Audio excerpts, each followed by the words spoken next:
क्या आपने कभी आधी रात को अचानक जागकर यह महसूस किया है कि कमरे में कोई है? क्या कभी किसी अपने की याद में आंखें भर आईं और लगा कि वो यहीं कहीं आपके पास हैं, आपको देख रहे हैं? मृत्यु जीवन का सबसे बड़ा सत्य और शायद सबसे बड़ा रहस्य भी। हम सब ने कभी न कभी किसी अपने को खोया है। उनके जाने के बाद जो एक खालीपन रह जाता है वो अक्सर एक सवाल को जन्म देता है। क्या वो चले गए या यहीं हैं? क्या वो हमें देखते हैं? क्या मृत्यु के बाद आत्मा वापस अपने घर, अपने परिवार को देखने आती है? ये एक ऐसा सवाल है जो सदियों से इंसान के मन को कुरेदता रहा है। ये सिर्फ एक सवाल नहीं, बल्कि उम्मीद, डर, प्यार और बिछोह की मिलीजुली भावना है। आज हम किसी सुनी सुनाई बात या मनगढ़ंत कहानी पर नहीं, बल्कि हिंदू धर्म के प्राचीन ग्रंथों और मान्यताओं के गहरे सागर में उतरकर इस रहस्य की परतों को खोलने की कोशिश करेंगे। ये सफर थोड़ा लंबा होगा, थोड़ा भावुक और थोड़ा रहस्यमय भी। तो अपनी सांसें थाम लीजिए और अंत तक हमारे साथ बने रहिए, क्योंकि जो आज आप जानेंगे वो शायद दुनिया को देखने का आपका नजरिया हमेशा के लिए बदल दे। कल्पना कीजिए उस एक पल की, वो पल जब सांसों की डोर टूटती है। शरीर जो जीवन भर आत्मा का वाहन रहा, अब शांत और निश्चेष्ट पड़ा है। लेकिन कहानी यहां खत्म नहीं होती, बल्कि यहीं से तो एक अनजाने, एक अकल्पनीय सफर की शुरुआत होती है। हिंदू धर्म ग्रंथों के अनुसार मृत्यु केवल इस स्थूल शरीर का अंत है, आत्मा का नहीं। आत्मा जो ऊर्जा का, चेतना का एक अंश है, वो अजर है, अमर है। जैसे ही प्राण शरीर को छोड़ते हैं, आत्मा एक अजीब सी स्थिति में खुद को पाती है। एक ऐसी स्थिति जिसे शब्दों में बयां करना लगभग असंभव है। सैकड़ों हजारों स्मृतियां, भावनाएं, मोह, अधूरी इच्छाएं सब एक साथ उस पर हावी हो जाती हैं। उसे समझ ही नहीं आता कि उसके साथ हुआ क्या है। वो अपने ही शांत पड़े शरीर को देखती है, अपने रोते बिलखते परिवार को देखती है। वो सबसे बात करने की कोशिश करती है, उन्हें छूने की, उन्हें यह बताने की कि मैं यहीं हूं, मैं कहीं नहीं गया। लेकिन उसकी आवाज किसी तक नहीं पहुंचती। उसकी उपस्थिति को कोई महसूस नहीं कर पाता। ये उसके जीवन की सबसे बड़ी बेबसी होती है। सोचिए उस आत्मा की पीड़ा को, जिस घर को उसने अपने हाथों से बनाया था, जिस परिवार को उसने अपने खून पसीने से सींचा था, आज उसी घर में वो एक अदृश्य मेहमान बनकर रह गई है। वो देख सकती है, सुन सकती है, महसूस कर सकती है, लेकिन कुछ कह नहीं सकती, कुछ कर नहीं सकती। ये वो समय होता है जब मोह की रस्सी सबसे ज्यादा कसकर आत्मा को अपनी ओर खींचती है। गरुड़ पुराण, जो विशेष रूप से मृत्यु के बाद के जीवन और आत्मा की यात्रा का वर्णन करता है, बताता है कि मृत्यु के तुरंत बाद आत्मा लगभग 13 दिन तक अपने घर और प्रियजनों के आसपास ही भटकती रहती है। इसका कारण है गहरा लगाव, गहरा मोह। जीवन भर के रिश्ते, जीवन भर की आदतें इतनी आसानी से कहाँ छूटती हैं। आत्मा को यह स्वीकार करने में ही बहुत समय लग जाता है कि वो अब उस दुनिया का हिस्सा नहीं है जिसमें उसने अपनी पूरी जिंदगी गुजारी। इन 13 दिनों में परिवार द्वारा किए जा रहे क्रियाकर्म, पिंडदान, तर्पण, ये सब सिर्फ रीति रिवाज नहीं है। ये उस भटकती हुई आत्मा के लिए एक संदेश है, एक सहारा है। जब पिंडदान किया जाता है तो ये उस आत्मा को तृप्ति और ऊर्जा प्रदान करता है, ताकि वो अपनी आगे की यात्रा पर निकल सके। हर मंत्र, हर आहुति उस आत्मा को ये एहसास दिलाती है कि उसके प्रियजन उसे भूल नहीं गए हैं, बल्कि उसकी शांति और सद्गति के लिए प्रार्थना कर रहे हैं। ये क्रियाएं उस मोह के बंधन को धीरे धीरे काटने का काम करती हैं जो उसे पृथ्वी लोक से बांधे हुए हैं। इन दिनों में आत्मा अपने परिवार के हर सदस्य के हर भाव को देखती है। कौन उसके जाने से सचमुच दुखी है, कौन सिर्फ दिखावा कर रहा है, कौन उसकी विरासत को लेकर चिंतित है और कौन उसके आदर्शों को आगे बढ़ाने का संकल्प ले रहा है। ये उसके लिए एक आईने की तरह होता है जिसमें उसे रिश्तों की असलियत दिखाई देती है। यह अनुभव सुखद भी होता है और अत्यंत पीड़ादायक भी। अपने बच्चों को अपने लिए रोता देखकर उसे अथाह प्रेम महसूस होता है, लेकिन उन्हें दिलासा ना दे पाने की विवशता उसे तोड़कर रख देती है। ये वो क्षण होते हैं जब आत्मा अपने जीवन का मूल्यांकन करती है। उसे अपने किए हुए अच्छे कर्म याद आते हैं और बुरे कर्म भी एक चलचित्र की तरह उसकी आंखों के सामने घूम जाते हैं। उसे अपनी गलतियां, अपने कहे कड़वे बोल, अपने दिए हुए धोखे, सब कुछ याद आता है और उसे पछतावा होता है, एक गहरा असहनीय पछतावा। काश उसे थोड़ा और समय मिल गया होता। काश वो किसी से माफी मांग पाता। काश वो किसी के लिए कुछ और अच्छा कर पाता। लेकिन अब समय का पहिया आगे बढ़ चुका था। इस दौरान घर का वातावरण बहुत भारी और संवेदनशील हो जाता है। कई लोग महसूस करते हैं कि घर में किसी की उपस्थिति है, कभी किसी चीज का बेवजह गिर जाना, कभी किसी की परछाई का दिखना, कभी दरवाजे पर हल्की सी दस्तक, या बस एक एहसास कि कोई आपको लगातार देख रहा है। यह सब उस आत्मा की छटपटाहट का ही प्रतीक हो सकता है जो अपनी उपस्थिति दर्ज कराने की डेस्परेट कोशिश कर रही है। वो अपने सोने की जगह पर जाती है, अपनी पसंदीदा कुर्सी को देखती है, उन गलियों में घूमती है जहां उसने अपना बचपन बिताया था। हर चीज उसे अपनी ओर खींचती है, हर याद उसे जकड़ लेती है। लेकिन यह सिलसिला हमेशा नहीं चल सकता। प्रकृति का नियम अटल है। जैसे ही 13 दिन की अवधि पूरी होती है और अंतिम क्रियाकर्म संपन्न होते हैं, एक महान और भयानक यात्रा का आरंभ होता है। यम के दूत, जिन्हें यमदूत कहा जाता है, उस आत्मा को लेने के लिए आते हैं। उनका स्वरूप आत्मा के कर्मों के अनुसार ही दिखाई देता है। पुण्य आत्माओं के लिए वो सौम्य रूप में आते हैं, जबकि पापी आत्माओं के लिए उनका रूप अत्यंत भयावक और डरावना होता है। अब आत्मा को यह आभास हो जाता है कि उसे अपने प्रिय घर और परिवार को छोड़कर जाना ही होगा। ये विदाई का असली समय होता है। वो एक आखिरी बार अपने रोते हुए परिवार को देखती है, अपने घर की दहलीज को देखती है और भारी मन से, ना चाहते हुए भी, यमदूतों के साथ एक ऐसे रास्ते पर चल पड़ती है जो अनजान है, रहस्यमयी है और जहां से वापसी का कोई मार्ग नहीं है। ये यात्रा आसान नहीं होती। इसे वैतरणी नदी का सफर कहा जाता है। गरुड़ पुराण में इसका बहुत ही विस्तृत और भयावह वर्णन है। ये कर्मों का हिसाब चुकाने की पहली सीढ़ी है। जिन्होंने जीवन में पुण्य किए हैं, दान धर्म किया है, उनके लिए ये यात्रा सुगम हो जाती है। लेकिन जिन्होंने पाप किए हैं, दूसरों को सताया है, उनके लिए ये यात्रा कष्टों और पीड़ाओं से भरी होती है। आत्मा को अपने जीवन में किए गए हर छोटे बड़े कर्म का फल यहीं से मिलना शुरू हो जाता है। लंबी और कठिन यात्रा के बाद आत्मा यमराज की सभा में पहुंचती है, जिसे यमपुरी या धर्मपुरी कहा जाता है।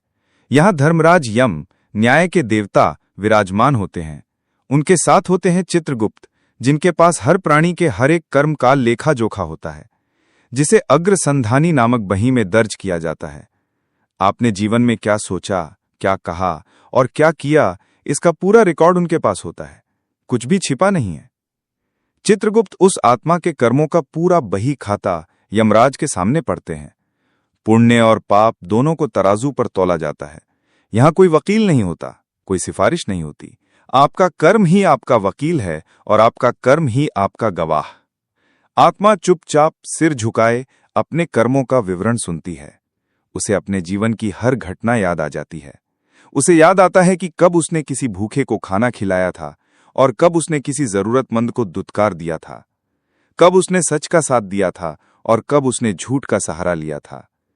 इस न्याय सभा में पूरी पारदर्शिता होती है। आत्मा को भी अपनी गलतियों का एहसास होता है। कर्मों के इसी लेखे जोखे के आधार पर यमराज अपना निर्णय सुनाते हैं। ये निर्णय तय करता है कि आत्मा की अगली मंजिल क्या होगी। क्या उसे अपने अच्छे कर्मों के फलस्वरूप स्वर्ग के सुख भोगने का अवसर मिलेगा, या उसे अपने बुरे कर्मों की सजा भुगतने के लिए नरक की यातनाएं सहनी पड़ेंगी, या फिर उसे एक और गति प्राप्त होगी। और यहीं पर हमारे मूल प्रश्न का एक और गहरा रहस्य खुलता है। अधिकतर आत्माएं जिनके पुण्य और पाप का संतुलन होता है, उन्हें एक विशेष लोक में भेजा जाता है, जिसे पितृलोक कहते हैं। ये स्वर्ग और पृथ्वी के बीच का एक सूक्ष्म आयाम है। ये वो स्थान है जहां हमारे पूर्वज यानी पितर निवास करते हैं। ये वो आत्माएं हैं जो अभी मुक्ति या अगले जन्म की प्रतीक्षा कर रही हैं। यहां पहुंचकर आत्मा अपने कर्मों के अनुसार एक निश्चित अवधि तक निवास करती है। तो क्या पितृलोक में जाने के बाद आत्मा का अपने परिवार से संपर्क पूरी तरह टूट जाता है? नहीं। यहीं पर हिंदू धर्म की एक बहुत ही खूबसूरत और गहरी अवधारणा सामने आती है, और वो है श्राद्ध या पितृपक्ष। शास्त्रों के अनुसार साल में एक बार 16 दिनों की एक विशेष अवधि आती है, जिसे पितृपक्ष कहा जाता है। माना जाता है कि इन दिनों में पितृलोक के द्वार पृथ्वी के लिए खोल दिए जाते हैं। यमराज सभी पितरों को यह अनुमति देते हैं कि वे पृथ्वी पर जाकर अपने वंशजों द्वारा दिए गए तर्पण और भोजन को ग्रहण कर सकें। इस दौरान हमारे पूर्वज आत्माएं वापस आती हैं। वो अपने घर के दरवाजे पर आकर खड़ी होती हैं। वो देखती हैं कि उनके बच्चे, उनके वंशज उन्हें याद कर रहे हैं या नहीं। वो उम्मीद करती हैं कि उन्हें जल और अन्न से तृप्त किया जाएगा। ये उनका अधिकार है। ये वापसी भौतिक नहीं होती। वो हमें अपनी आंखों से दिखाई नहीं देते, लेकिन उनकी उपस्थिति को महसूस किया जा सकता है। जब हम पूरे श्रद्धा भाव से उनके नाम का तर्पण करते हैं, ब्राह्मणों को भोजन कराते हैं, कौओं, कुत्तों और गायों के लिए अंश निकालते हैं, तो वे सूक्ष्म रूप में इसे ग्रहण करते हैं और तृप्त होते हैं। उनकी ये तृप्ति ही हमारे लिए उनका आशीर्वाद बन जाती है। कभी आपने सोचा है कि क्यों अक्सर बड़े बुजुर्ग कहते हैं कि पितृपक्ष में कोई नया शुभ काम शुरू नहीं करना चाहिए, या क्यों इन दिनों में सादा जीवन जीने पर जोर दिया जाता है? क्योंकि ये समय हमारे पूर्वजों के प्रति सम्मान और कृतज्ञता व्यक्त करने का है।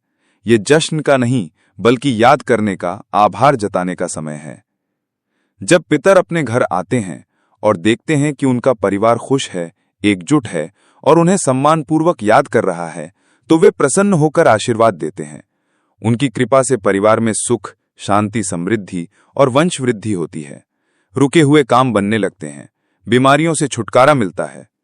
लेकिन जब वो आते हैं और देखते हैं कि घर में कलह है, कोई उन्हें याद करने वाला नहीं, उनके नाम का श्राद्ध या तर्पण नहीं किया जा रहा, तो वे दुखी और अतृप्त होकर लौट जाते हैं। उनकी ये अतृप्ति, उनका ये दुख परिवार के लिए एक शाप की तरह काम करता है, जिसे पितृदोष कहा जाता है। पितृदोष के कारण परिवार की उन्नति रुक जाती है, घर में अशांति का माहौल रहता है और संतान संबंधी समस्याएं भी उत्पन्न हो सकती हैं। तो इस सवाल का जवाब कि क्या आत्मा वापस आती है? हाँ, आती है। विशेषकर पितृपक्ष के दौरान वो एक मेहमान की तरह आती है, प्यार और सम्मान की उम्मीद लेकर आती है। वो भौतिक रूप से हमसे बात नहीं कर सकती, लेकिन अपनी ऊर्जा और अपनी भावनाओं से हम पर गहरा प्रभाव डालती है। कभी कभी केवल पितृपक्ष में ही नहीं, अन्य समयों पर भी आत्माओं का अपने परिवार से एक जुड़ाव बना रहता है। ये विशेषकर उन आत्माओं के साथ होता है जिनकी मृत्यु अकाल हुई हो, जैसे कोई दुर्घटना या आत्महत्या। ऐसी आत्माओं की कई इच्छाएं अधूरी रह जाती हैं, उनका मोह बहुत प्रबल होता है। ऐसी आत्माएं अक्सर पितृलोक तक की यात्रा भी पूरी नहीं कर पाती और प्रेत योनि में भटकती रहती हैं। वो अपने परिवार के आसपास ही रहती हैं, कभी कभी सपनों के माध्यम से या किसी और संकेत से संपर्क करने की कोशिश करती हैं। उनका उद्देश्य अक्सर अपने परिवार को किसी आने वाले संकट से आगाह करना या अपनी कोई अधूरी इच्छा बताना होता है। आपने अक्सर सुना होगा कि किसी को सपने में उसके मृत परिजन दिखाई दिए और उन्होंने कुछ कहा जो बाद में सच साबित हुआ, या किसी बड़े संकट के समय अचानक ऐसा लगा जैसे किसी अदृश्य शक्ति ने मदद कर दी हो। ये सब हमारे पितरों का, हमारी प्रिय आत्माओं का ही सूक्ष्म संरक्षण हो सकता है। वो हमें देख रहे हैं, वो हमारा भला चाहते हैं। लेकिन ये चक्र यहीं समाप्त नहीं होता। पितृलोक भी एक अस्थायी पड़ाव है। जैसे बैंक में जमा आपका पुण्य और पाप का बैलेंस होता है, उसी के अनुसार वहां रहने की अवधि तय होती है। जब वो अवधि पूरी हो जाती है और आत्मा के कर्मों का फल समाप्त हो जाता है, तो उसे फिर से एक नई यात्रा पर निकलना पड़ता है। ये यात्रा है पुनर्जन्म की।